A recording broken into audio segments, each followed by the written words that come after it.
बिस्मिल्लाहिर्रहमानिर्रहीम, अस्सलाम वालेकुम नाज़रीन, आप देख रहे हैं प्रोग्राम दिल आसार। मैं हूँ यासिर रशीद और स्टूडियो मेरे साथ मौजूद हैं सीनियर तजज़ियाकार राना मोहम्मद अजीम साहब। नाज़रीन, इस प्रोग्राम के अंदर पाकिस्तानी सियासत के ऊपर बात होगी, लेकिन उसके साथ साथ क्रिकेट में भी चलती सियासत के ऊपर बात होगी। हमारी जो मईशत है वो किस हद तक डामाडोल है उसके ऊपर भी बात होगी। लेकिन अमूमी तौर पे जहाँ पे खुशी का एक उनसर नुमाया हो सकता है, खुशी का एक लम्हा मुयसर आ सकता है, और जिस हद तक हम उसकी तगोदों में लगे रहते हैं, क्या नताइज उसके मुताबिक मिलते हैं या उसके बरक्स मिलते हैं। पाकिस्तान के मौजूदा मंजरनामे में देखा जाए तो पंजाब, बिलखुसूस अगर पंजाब की बात करें तो पंजाब के अंदर हत्के इज़्ज़त बिल जो था वो आज से बाकायदा तौर पे कानून की शक्ल इख्तियार कर चुका है, और उसका शिकार सबसे पहले कौन होगा उसके ऊपर बात की जाएगी। पाकिस्तान पीपल्स पार्टी ये कहती है, शर्जील इनाम मेमन साहब ने प्रेस कॉन्फ्रेंस की और उन्होंने कहा कि इस बिल के ऊपर पाकिस्तान पीपल्स पार्टी ने हिमायत नहीं की थी और पाकिस्तान पीपल्स पार्टी को इस बिल के अंदर फ्रेम ना किया जाए। उसके साथ पाकिस्तान पीपल्स पार्टी के मुख्तलिफ रहनुमा, जिस तरीके से खुर्शीद शाह साहब, वो ये कहते हैं कि बजट तो तश्कील पा रहा है, ये बजट हुकूमत पाकिस्तान बना रही है, ये IMF बना रहा है, हमें इसका कुछ मालूम नहीं है, हमें इस बारे में मुशावरत में शामिल ही नहीं किया गया। ये पाकिस्तान पीपल्स पार्टी क्लेम कर रही है। तो पाकिस्तान पीपल्स पार्टी का ये क्लेम किस हद तक सच्चाई के ऊपर मबनी है, और उसके साथ साथ जो बजट की तश्कील है उसमें जो सिफारिशात हैं और जिसमें सेल्स टैक्स को 1% बढ़ाने के ऊपर गौर किया जा रहा है, जिससे मजमूई तौर पे अरबों रुपए इकट्ठे किए जाएंगे, जिसका इम्पैक्ट जो है वो तकरीबन सारी चीज़ों के ऊपर आ जाएगा, बिलखुसूस इम्पोर्टेड अशिया के ऊपर आएगा। तो उसका मौजूदा मंजरनामे में किस हद तक इम्पैक्ट आएगा और रिटेलिएशन क्या देखने को मिलेगी।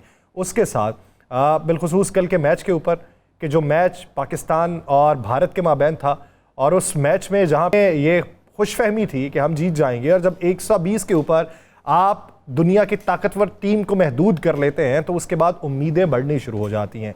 तो उम्मीदें रफ्ता रफ्ता ऐसी कम की गई कि हमें गिरा ही दिया गया। बुनियादी तौर पे उनका जसप्रीत बुमराह, उसने शायद हमें गुमराह किया, बुमराह ने गुमराह किया और हम सीधे रास्ते पे चलना भूल गए और हम आएँ बाएँ शाएँ करते रहे, और 120 के टारगेट पे भी आखिरी बॉल पे हमें 8 रन दरकार थे। तो उस पर भी बात हुई कि बड़ी सर्जरी होगी। अब टीम के अंदर भी सियासत, मुल्क की सियासत, और मईशत में उसमें भी सियासत। तो मजबूरी तौर पे इसी भी बात का आगाज़ करते हैं। राना साहब की तरफ बढ़ते हैं। राना साहब, सबसे पहले बात अगर कल के मैच की कर लें, क्योंकि उसका गम जो है वो अभी तक दिल के ऊपर बोझ रखे हुए है, क्या राय रखते हैं उसमें?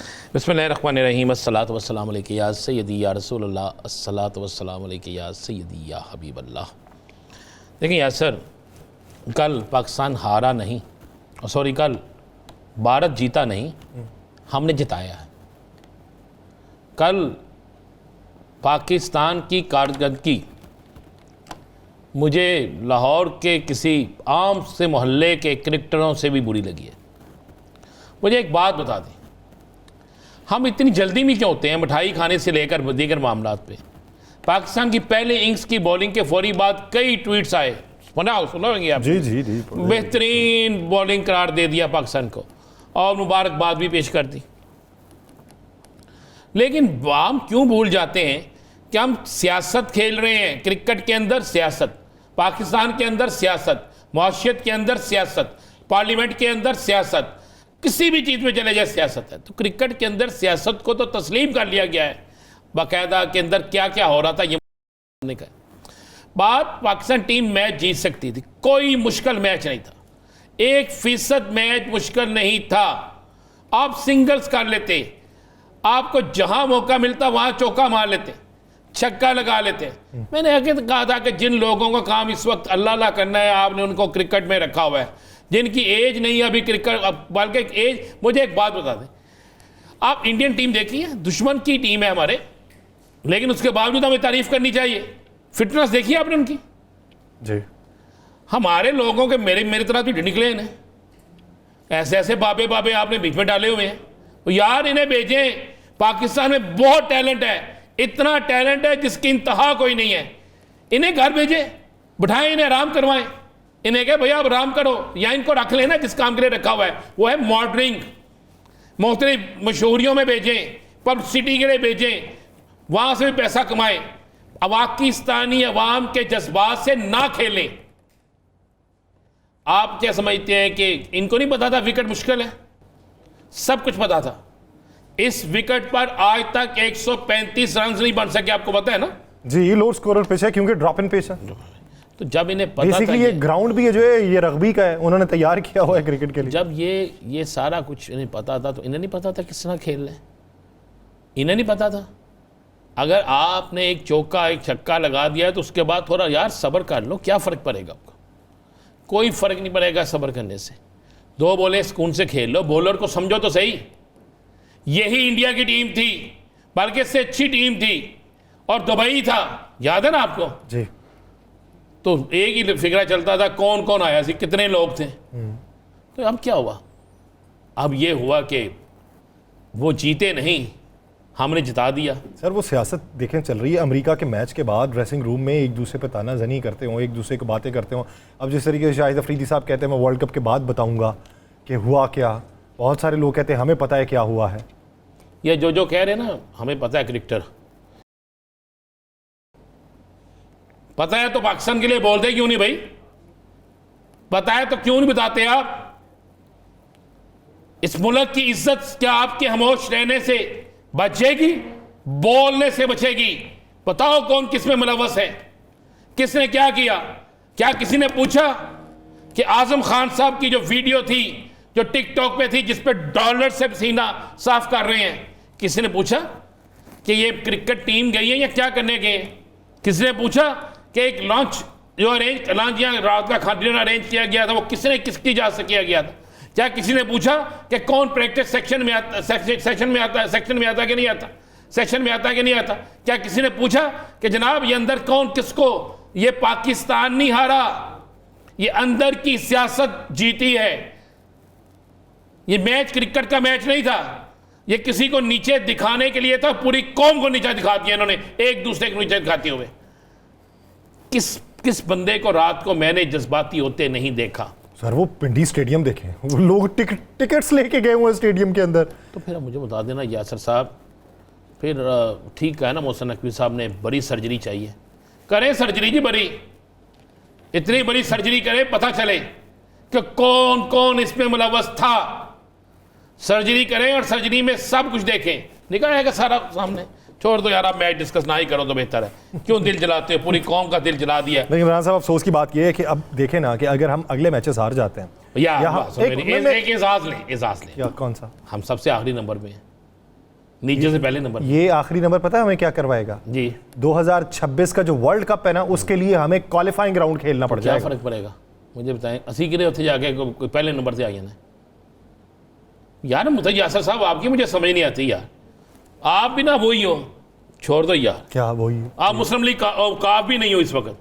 पाकिस्तान क्रिकेट टीम जो है ना, ये क्रिकेट के अंदर समझ लें क्रिकेट का एक पार्लियामेंट है ना, उसमें इसकी हैसियत पता कौन सी जमात की है? मुस्लिम लीग वास्ती ग्रुप, जिसे पल्ले ही कख नहीं का, मुस्लिम लीग का क्यूम ग्रुप, जिसका कोई पार्लियामेंट भी नहीं है। तहरीक साहब पार्लियामेंटेरियन नहीं, वो तहरीक साहब पार्लियामेंटेरियन ले लें, तहरीक साहब नजरियाती ग्रुप ले लें। ये है साहब। बात यह है कि जब आपको पता हो कि आप जिस मुल्क में खेलने जा रहे हैं, अब वहां पे अफगानिस्तान की टीम जीत सकती है, वहां पर वो टीमें जीत सकती हैं जिन्होंने मेहनत की है।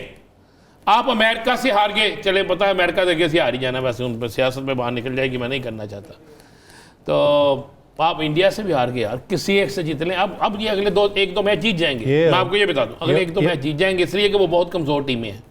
वैसे हैं हम भी बड़े कमज़ोर, लेकिन वो बेचारे शायद तरस खा लें हम पे। नहीं तो वो खाएंगे, अमेरिका एक भी मैच जीत गया, वो तो आ गया। हमने जीत के करना क्या भाई? बात ये है कि हमने हमेशा इसी तरह किया। क्या हो गया आपको? हमने वर्ल्ड कप में किस टीम से हारे थे आपको पता है ना? अच्छा राना साहब, कल हमारी हार हुई है। कल हमारी हार हुई है। आज मियां नवाज शरीफ साहब ने बजरिया ट्विटर और शहबाज शरीफ साहब ने भी ट्विटर के ज़रिए नरेंद्र मोदी को तीसरी बार वज़ीर आज़म बनने पर मुबारकबाद पेश की है। और उन्होंने कहा जी कि आएँ मिल के ये 2 अरब इंसानियत के लिए कुछ बेहतर करते हैं। और उन्होंने कहा कि जो कौम ने आपके ऊपर तीसरी बार एतमाद किया है उस पर आपको मुबारकबाद। ये अगर कहा होता बानी तहरीक इंसाफ ने तो फिर क्या होना था? फिर कौन सी दफात लगनी थी? बता देना मुझे यार, बताएं। आप बैठे हैं, आप बात कर रहे हैं, इस जहाँ पे आप चुप कर जाते हैं। ये ट्वीट अगर किया होता बानी तहरीक इंसाफ ने तो कौन सी दफात लगनी थी, कितने बयानात आने थे, कितनी प्रेस कॉन्फ्रेंसें होनी थी। बिल्कुल किसी मुल्क का वज़ीर आज़म बने मुबारकबाद देनी चाहिए, कोई शक नहीं। उन्होंने लेकिन यह भी कहना चाहिए साथ कि जनाब आप मेरी बेटी की शादी में आए थे और आपने इकरार किया अपनी तकरीरों में कि मैंने एक एटमी मुल्क के अंदर बगैर वीजे के गया। ये मैं तो नहीं कह रहा, कहा ना नरेंद्र मोदी ने, कहा ना उसने कि मैं क्या किस तरह गया, और वहां के सहाफी कहते रहे अल्लाह एक किस तरह आ गया। तो ये भी बात करनी चाहिए थी ना। उन्होंने अपनी तकरीब में तमाम लोगों को बुलाया सिवाय दो ममालिक के, सुदूर और वज़ीर आज़म के, पाकिस्तान और चाइना। फिर हमें भी अब स्टैंड ले लेना चाहिए ना। हम जी रहे हैं, हमें जीना आता है, हमें जीना आता है, बिल्कुल जीना आता है। हम इन हालात में भी जी रहे हैं, इन हालात में। जैसे साहब जब जीना आता हो ना तो फिर बंदा जी लेता है। तो जिए जा रहे हैं, जीते रहेंगे। नाज़रीन एक ब्रेक लेते हैं, ब्रेक के बाद पाकिस्तानी सियासत के महल वकूफ़ के ऊपर मज़ीद बात होगी, कहीं नहीं जाएगा। अली गौहर बलोच साहब हमें ज्वाइन करेंगे। Stay with us.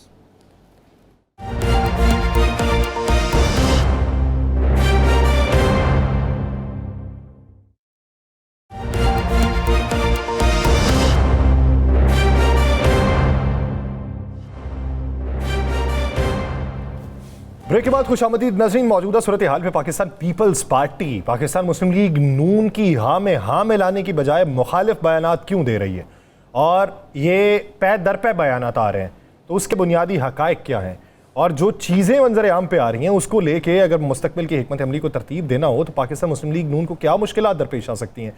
इसी बारे में बात करेंगे। पाकिस्तान मुस्लिम लीग नून के रहनुमा अली गौहर बलोच साहब ने हमें ज्वाइन किया है। अली गौहर बलोच साहब बहुत शुक्रिया आपके वक्त का। अली गौहर साहब, कादिर मंदोखेल साहब ने आज से तकरीबन कोई 2 माह पहले ये कहा था कि मियाँ नवाज शरीफ साहब, मियाँ शहबाज शरीफ साहब को हुकूमत से निकाल ले जाएंगे। चलें वो फ़र्द वाहिद की हम अगर बात ले लें, उनकी राय ले लें तो ठीक है। उसके बाद मंजूर वसान साहब ने कहा है, आप अब उनकी बात को अहमियत देते हैं या नहीं देते, लेकिन आपकी एक बड़ी इत्तेहादी जमात के वो रहनुमा हैं, वो कहते हैं कि 3 महीने इस हुकूमत के लिए मुश्किल हैं और 3 महीनों के बाद शहबाज शरीफ साहब जो हैं वो खुद असम्बली को तहलील कर देंगे और बजट जो है वही इनके लिए मुश्किल पैदा करेगा। और फिर उन्होंने साथ में ये भी कह दिया कि ये वक्त जो है वो पीटीआई और इमरान खान के लिए ठीक नहीं है, कोई और वज़ीर आज़म आएगा, सुबह असम्बलियाँ बची रहेंगी।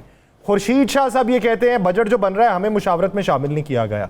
तो पीपल्स पार्टी पै दर पै आप ही पे वार क्यों कर रही है? बिस्मिल्लाहिर्रहमानिर्रहीम। देखिए, बुनियादी तौर पर बात यह है कि 2 अलग अलग पॉलिटिकल पार्टीज हैं और एक दूसरे के मद्दे मुकाबले इलेक्शन कॉन्टेस्ट करके आए।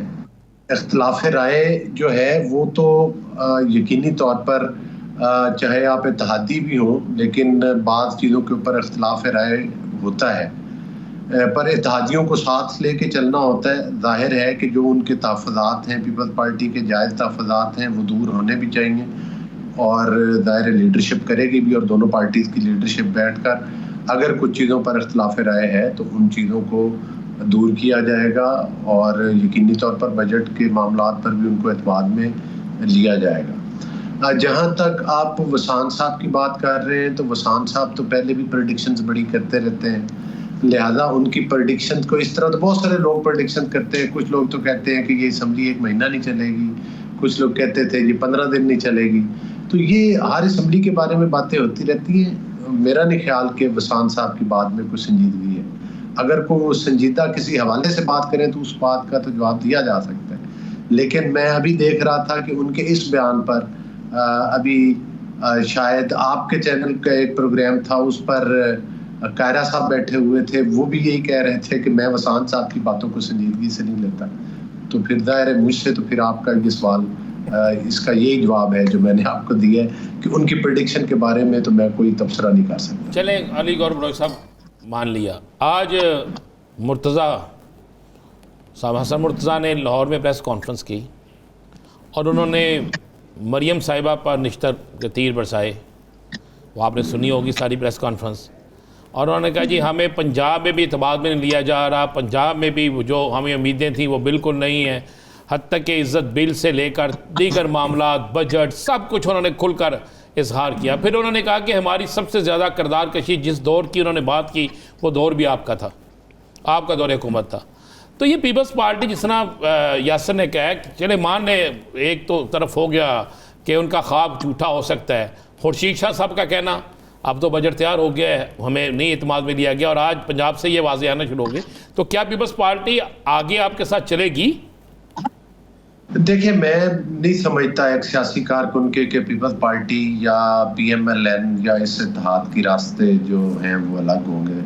फिलहाल मुझे तो ऐसा कोई सिनेरियो नजर नहीं आता, लेकिन जाहिर है कि एक बात तो आप भी राना साहब माशाल्लाह बड़ा तजर्बा रखते हैं सहाफत में, जाहिर है कि पीपल्स पार्टी और मुस्लिम लीग नून पंजाब के अंदर भी मुख्तलिफ हल्कों में एक दूसरे के मद्दे मुकाबले इलेक्शंस कॉन्टेस्ट किए। मेरे अपने हल्के में पीपल्स पार्टी के तमाम सीट्स के ऊपर उम्मीदवार थे, कौमी में भी थे, सूबे में भी थे। और हसन मुर्दा हमारा भाई है, मेरा तो वो पड़ोसी है, चन्योट से बिलोंग करते हैं। अभी पिछले प्रोग्राम में एक चैनल पर मैं और हसन मुर्दा भी कुछ देर पहले इकट्ठे बैठे हुए थे, उधर ये सवाल उनसे किया गया था और मुझसे भी। देखें, मामलात ये हैं कि लोकल लेवल के ऊपर काफ़ी जगहों पर सियासी जो वर्कर होता है, जो हल्के की सियासत करता है, उसके अपने एक मसाइल होते हैं। अब हसन मुर्दा साहब के मुकाबले में जो उम्मीदवार जीता है, अगरचे वो आज़ाद जीते थे, जुल्फ़िकार शाह साहब, उन्होंने PMLN ज्वाइन कर लिया। अब जाहिर है इंतज़ामी लेवल के ऊपर पर कुछ मामलात होते हैं, हसन मुर्दा साहब समझते होंगे उनकी उस तरह से सुनवाई नहीं होती जिस तरह से होनी चाहिए, लेकिन मैं हसन मुर्दा की बातों से डिसएग्री नहीं करता। जाहिर है अगर उनके तहफ़्फ़ुज़ात हैं तो उनको चाहिए कि वो प्रॉपर फोरम के ऊपर बात करें, अपनी लीडरशिप से भी करें, हमारी लीडरशिप से भी रब्ता करें। और मेरा ख्याल है उनके जायज़ जो तहफ़्फ़ुज़ात हैं जो उनके हल्का के हवाले से हैं वो उनके दूर होने चाहिए। और जहाँ तक खुर्शीद शाह साहब की बात है, वो एक सीनियर सियासतदान है, उसमें तो कोई दूसरी राय नहीं है कि अगर पीपल्स पार्टी वाकई जो उनकी सीनियर लीडरशिप है अगर ये समझती है कि उनके कुछ मामलात में वो समझते हैं कि हमें इत्मीनान में नहीं लिया गया, तो मेरा नहीं ख्याल कि PMLN की लीडरशिप उनको इत्मीनान में नहीं लेगी या उन चीज़ों को एड्रेस नहीं करेगी। वो बैठकर ज़रूर एक दो दिन में वो मामलात जो हैं उनको एड्रेस किया जाएगा, और जिस चीज़ की वो निशानदेही कर रहे हैं अगर वो जायज़ हुई तो वो ज़रूर उन पर एक्शन भी लिया। लेकिन चलें, ये तो बजट से मुतल्लिक है। आज प्रेस कॉन्फ्रेंस शर्जील इनाम इमन साहब ने की और उन्होंने कहा कि पंजाब का जो हक़ इज़्ज़त बिल है, जो कानून की शक्ल इख्तियार कर चुका है, इस पे पाकिस्तान पीपल्स पार्टी को फ्रेम ना किया जाए। हमने इसकी हिमायत नहीं की थी, बल्कि हम तो इसकी मुखालिफत में बोले थे। अब इत्तेहादी जमात हर जगह पे मुखालिफत करने लगे तो फिर बातें कुछ और होती हैं। यानी आप हवाले माजी करीब के दे रहे हैं, वो इलेक्शन से सर पहले की बात थी। जब बाद में इत्तेहाद हो जाता है ना, तो इस तरह की बातें बहुत कम होती हैं। ये MKM से लोग जो हैं वो एक्सपेक्ट करते हैं कि MKM कुछ अरसे के बाद इस तरह का बयानिया अपनाती है, लेकिन पीपल्स पार्टी पैर दर पे यही बयानिया अपनाती रहे तो फिर तो बात तशवीशनाक है। देखिए, बात ये है कि पीपल्स पार्टी के गवर्नर साहब नहीं थे, जाहिर है वो एक चीज़ ज़रूर है, लेकिन यहाँ पर भी फिर मैं हवाला कायरा साहब का ही दूंगा, चूँकि मैं उनका प्रोग्राम अभी थोड़ी देर पहले देख रहा था।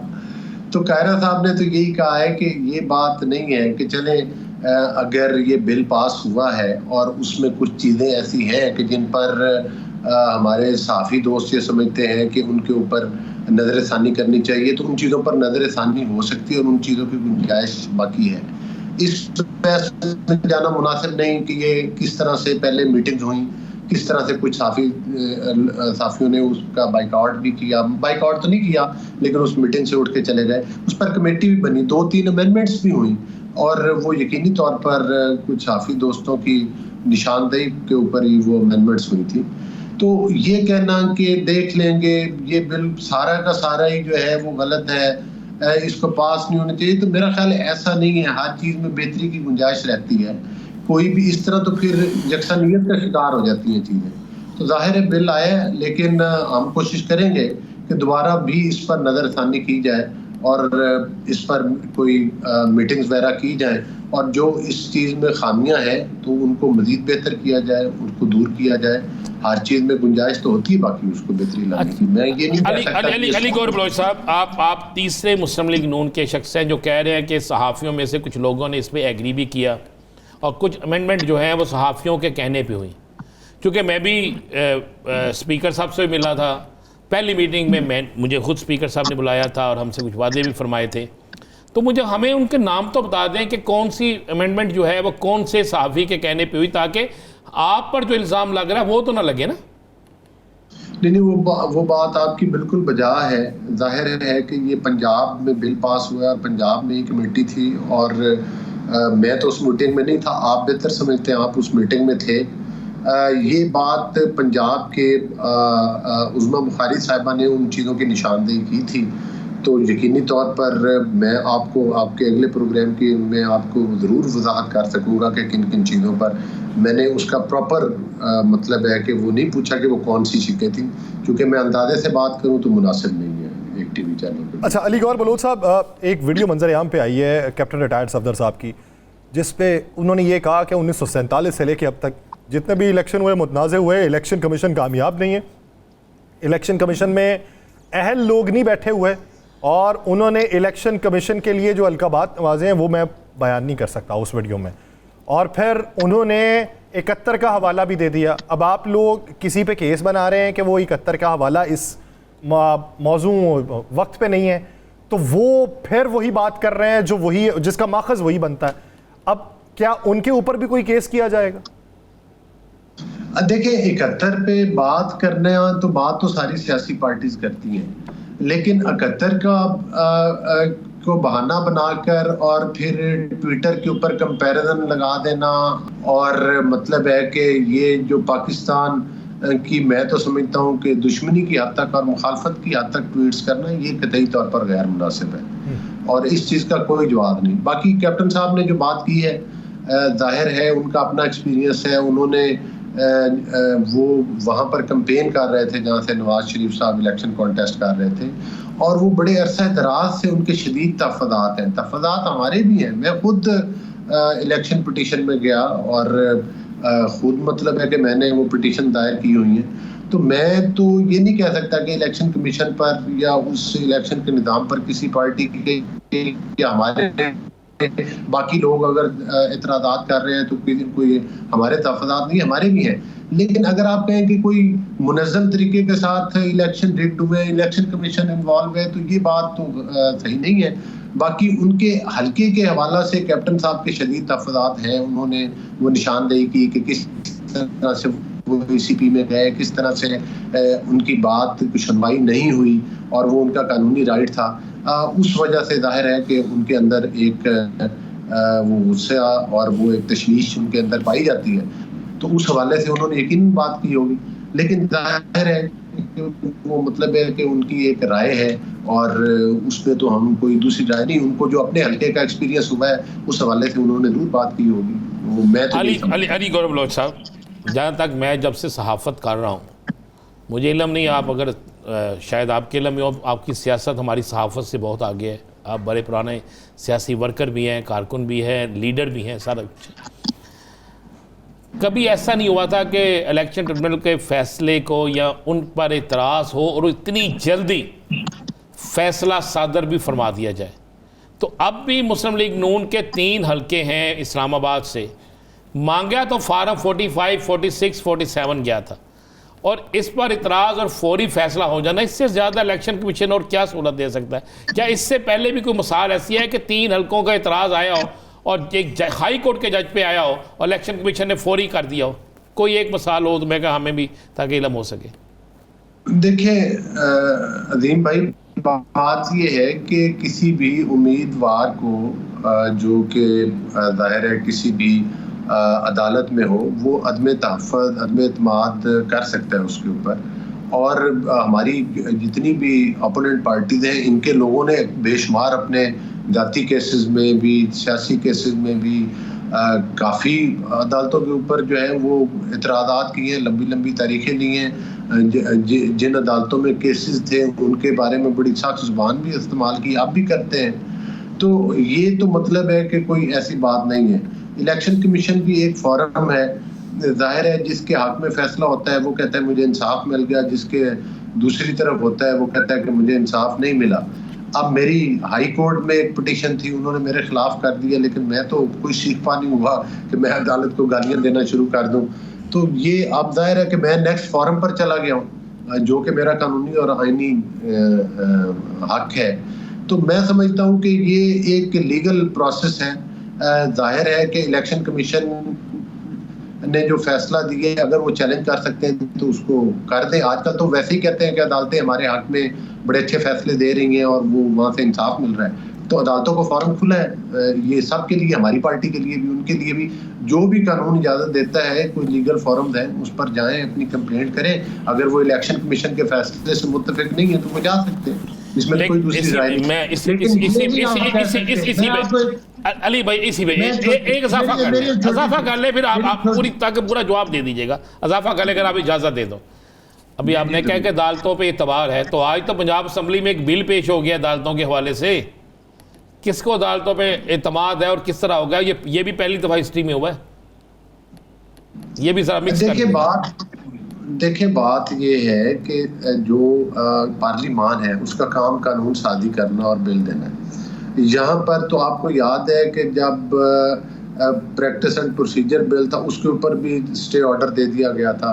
अगर हम पार्लिमान के दरवाजे बंद कर देंगे और उनको कानून साजी का काम नहीं करने देंगे, अदालतों के अंदर फैसले होते हैं, उन फैसलों के ऊपर तनकीद भी होती है, लेकिन इसके बावजूद क्या अदालतें अपना काम छोड़ देती हैं। जाहिर है जब लेजिस्लेशन होगी तो लेजिस्लेशन के अंदर बहुत सारे तहफ़्फ़ुज़ात भी होंगे, बहुत सारे लोगों को एतराज़ भी होगा, बहुत सारे लोग उसके फेवर में भी होंगे, तो ये सिलसिला चलता रहता है। ये आपको पता है कि लेजिस्लेशन, आप मुझसे ज़्यादा बेहतर समझते हैं कि लेजिस्लेशन में मुख्तलिफ कमेटीज़ बनी हुई हैं, वहाँ पर हर पार्टी की नुमाइंदगी होती है। उन चीज़ों के ऊपर पहले वो बिल कमेटी में जाता है, कमेटी के बाद वो असम्बली के अंदर आते हैं। तो उन कमेटी में तो तमाम पार्टीज की नुमाइंदगी, जो असम्बली में शोर बचाते हैं,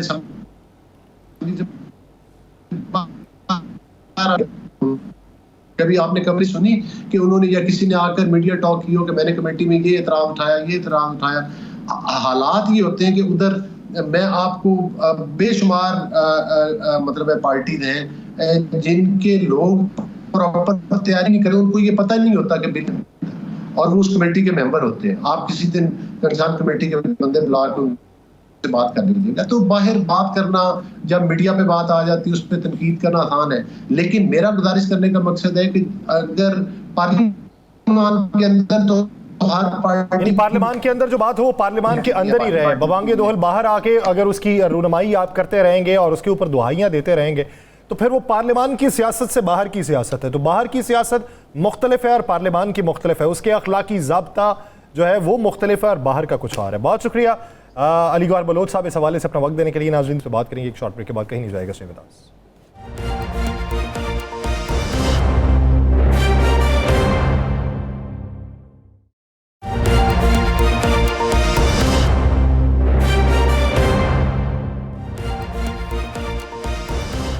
ब्रेक के बाद खुशामदीद। नाज़रीन, एक ख़त जिसकी गूंज सुनाई देती है कि बानी पीटीआई की तरफ से काजी फाइज ईसा साहब को लिखा जाना, एक वो समात कि जिसमें बानी पीटीआई इमरान खान साहब अदालत के अंदर मौजूद थे और मुख्तलिफ जो जजेस साहिबान थे कि उनसे गुफ्तगू शुनीद हो रही थी, रिमार्क्स दिए जा रहे थे, दलाइल दिए जा रहे थे, तौजीहात पेश की जा रही थी कि उसी बीच में एक ये बात हुई कि आपको पार्लियामान के लोगों के साथ बैठ के बात कर लेनी चाहिए। और उसके बाद का मंजरनामा जो ये था कि एक तरफ से थोड़ी सी खामोशी है और दूसरी तरफ से प्रेस कॉन्फ्रेंसेस पे प्रेस कॉन्फ्रेंसेस हैं। यानी एक तरफ से अगर चीज़ जो है वो धीमी हो रही है तो दूसरी तरफ से उस आग को शायद भड़काने की कोशिश की जा रही है। राना साहब, हालिया ख़त, उससे क्या आउटकम आएगा? देखिए, एक चीज़ तो बड़ी क्लियर हो गई। जो कहते थे बानी तहरीक इंसाफ इमरान खान के हवाले से कि जनाब वो किसी से बात नहीं करना चाहते, एक तो बात ख़त्म हो गई। वो बात करना चाहते हैं आइन और कानून के दायरे में रहते हुए, बात करना चाहते हैं, डील नहीं करना चाहते, मज़ाकरात करना चाहते हैं, कोई डील मांगते नहीं है, जैसा उन्होंने अदालत में भी कहा था। ये तो बड़ा क्लियर है। इस ख़त के बाद यासिर साहब, इस ख़त में जो चीज़ें मेरे इत्तला के मुताबिक आ रही हैं ना, वो एक ऐसा छक्का है जो सियासी जमातों के छक्के छुड़ा देगा। एक तो आप ज़हन में रखिएगा। दूसरा ज़हन में रखिएगा आप कि जब कोई सियासी जमात पे दर पे प्रेस कॉन्फ्रेंसें करनी शुरू कर दे और टारगेट एक ही शख्स को करे, तो इसका मतलब है कि कुछ होने वाला है। इसका मतलब है कि इन्हें उनसे डर लग रहा है। इसका मतलब है कि वो इनके ऊपर हैवी है। मतलब एक शख्स को अगर आप डिस्कस नहीं करते तो ख़त्म हो जाती है ना बात उसकी। आप मुझे कोई प्रेस कॉन्फ्रेंस दिखा दें, कोई चीज़ ऐसी दिखा दें जिस पे उसका जिक्र नहीं आता। इसका मतलब है कि आप सबकी सियासत के इर्द गिर्द अगर किसी शख्स की सियासत है तो वो एक शख्स है जिसका नाम इमरान खान है। ये बात बड़ी क्लियर। दूसरा, यासर आप भी छोड़ दें, ये सियासत को साइड पे रख दें।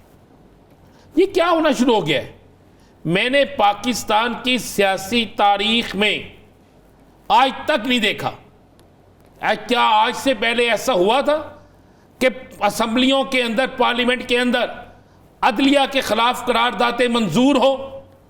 अगर अदलिया आप कहते हैं कि जो मुदाखलत कर रही है, तो मुझे बताएं रात 12 बजे अदालत के दरवाजे किस पार्लियामेंट के लिए खुल रहे थे? आप लोगों के लिए। जिस पार्लियामेंट को बिल्कुल खत्म कर दिया गया था, कासिम सूरी साहब ने जो रूलिंग दी थी, उसके बाद जो खत्म हो गया सारा कुछ, तोड़ दी गई थी असेंबली, सदर साहब ने नोटिफिकेशन भी जारी कर दिया था। तो आपको इंसाफ, बकौल आपके कि वो इंसाफ था, कहां से मिला था? अदालतों से। तो आप क्यों नहीं फिर कहते, फिर क्यों गए थे अदालत? फिर आप कहते ये पार्लियामेंट का काम है, पार्लियामेंट में रहने थे। आप कितने कामों में अदालतों में गए हैं? कितनी जगह से आपने रिलीफ अदालतों से लिया है? अदालतें हैं तो इंसाफ मिल रहा है ना। बहुत से फैसलों से बहुत से लोगों को इख्तिलाफ हो सकता है। क्या आज जो पंजाब असेंबली में करारदाद पेश की गई, क्या वो करारदाद पेश की जानी चाहिए थी? आप क्या चाहते हैं? आप ये चाहते हैं कि इंसाफ हो, तो भाई इंसाफ कर रहे हैं ना, जो आपको अच्छा लगे वो इंसाफ। आप कहते हैं जनाब अगर कोई बिल पास हुआ है, अगर उस बिल में कोई गैर कानूनी चीज है, गैर आईनी चीज है, कानून के मुताबिक नहीं है, और आप बात भी नहीं सुन रहे, तो हम कहां जाएंगे? कोई भी शख्स कहां जाएगा? वो जाके अदालत का दरवाजा खटखटाएगा। यासर साहब ऐसा ही होता है जी, ना? ऐसा ही।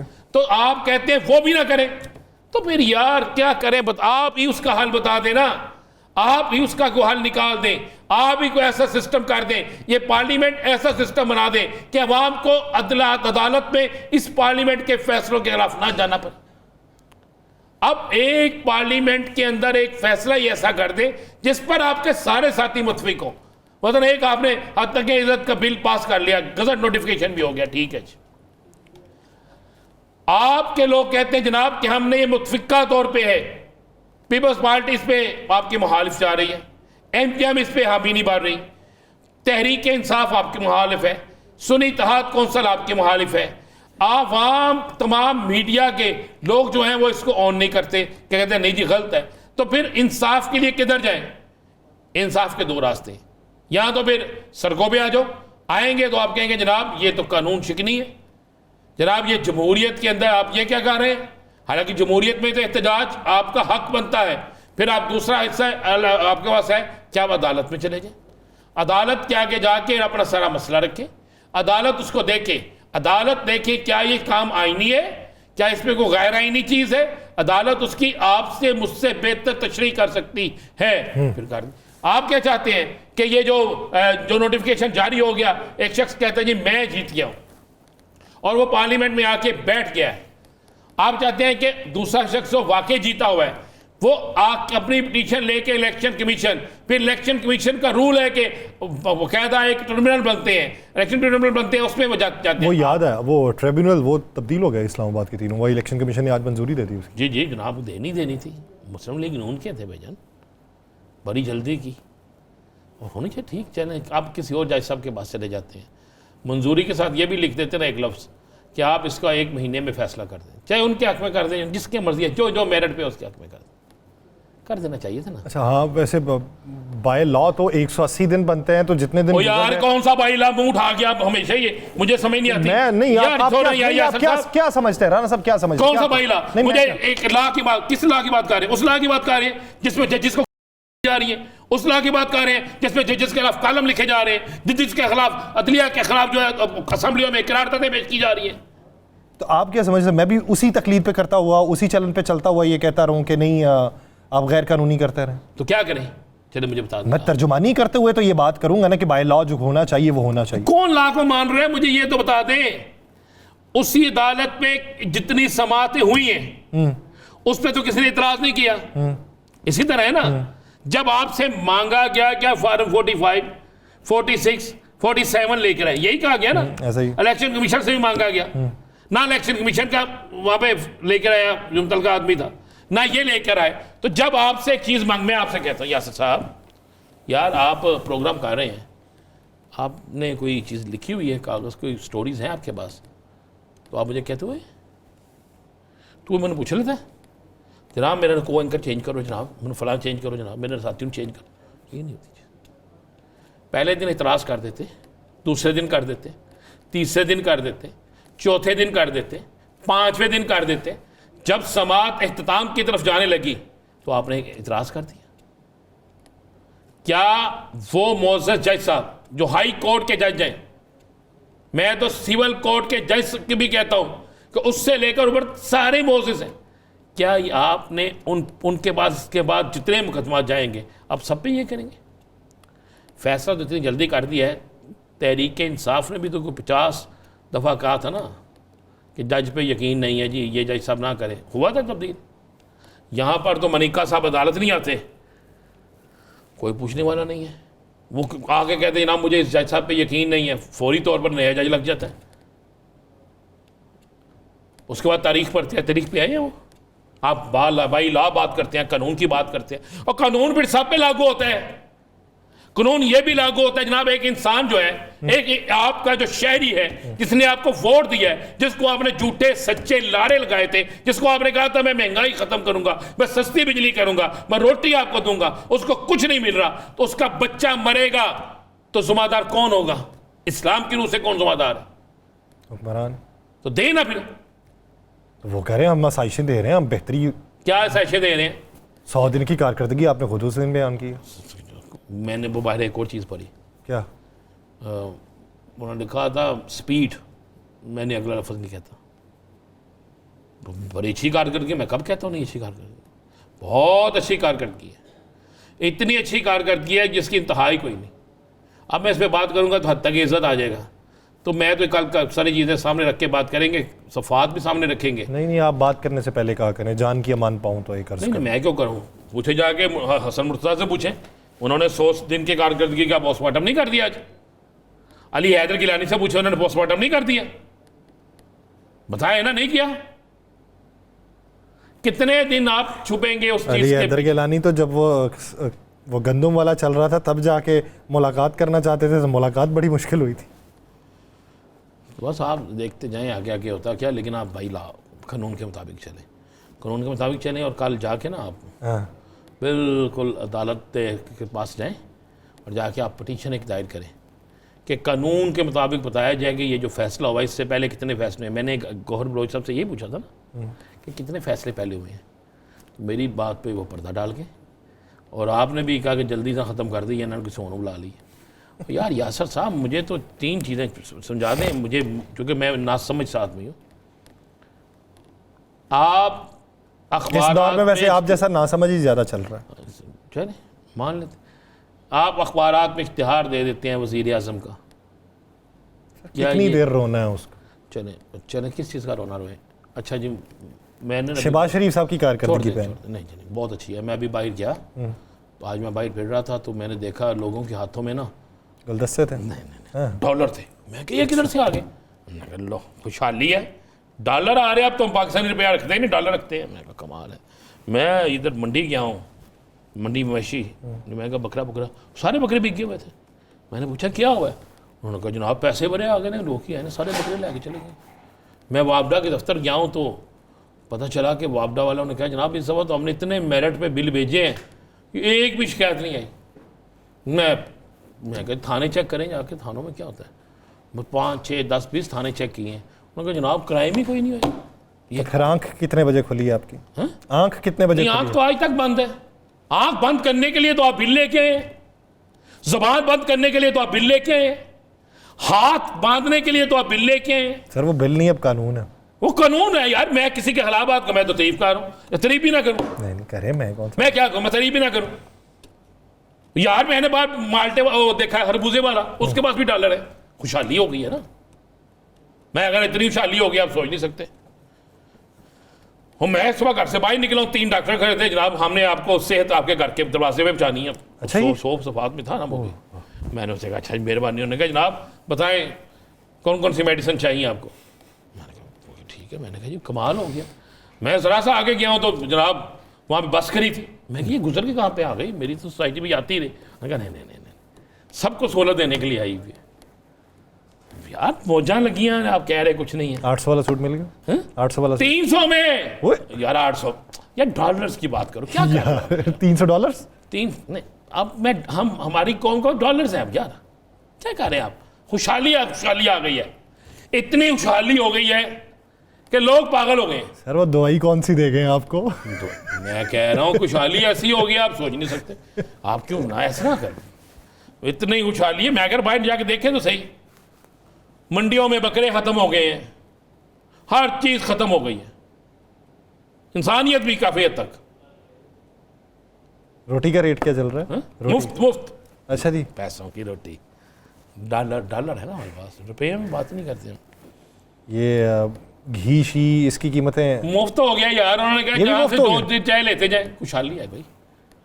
अगर आप सबूत है आपके पास का घी महंगा है, कोई महंगा बेच रहा है, पर्ची ला के दे सकता हूँ कि जिस पे खरीदे। हो सकता है आपने जाली लाई हो, आपके पास सबूत है कि आपने रोटी फलां तंदूर से लाए, वो तंदूर वाला भी कह दे मैं नहीं मानूंगा। फिर आपके पास सबूत है कि जनाब आपको मेडिसिन नहीं मिली, अगर आप कहेंगे जी मैंने मेरी ये वीडियो बनाई, जाली बनाई है आपने, मैनेज करके बनाई है, दे 30 लाख रुपया पहले, आपको हत्या की इज्जत का दावा है।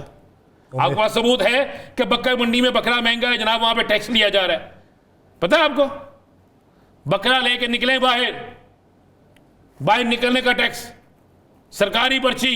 ये फिर आप वो दोबारा दूसरी टॉन पे मैं इसलिए कह रहा हूं कि आप जहां मुझे कहते हैं, जब वो कहता हूं खुशहाली है, आप कहते नहीं है, सच बोलता हूं तो आप कहते दूसरी टून।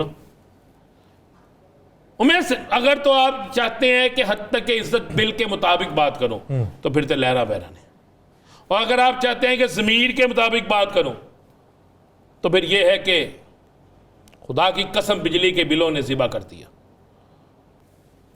इनसे कोई चीज कंट्रोल नहीं हो रही। कितनी रेशो क्राइम किया, चेक करके देखें कहां पे क्या हो रहा है।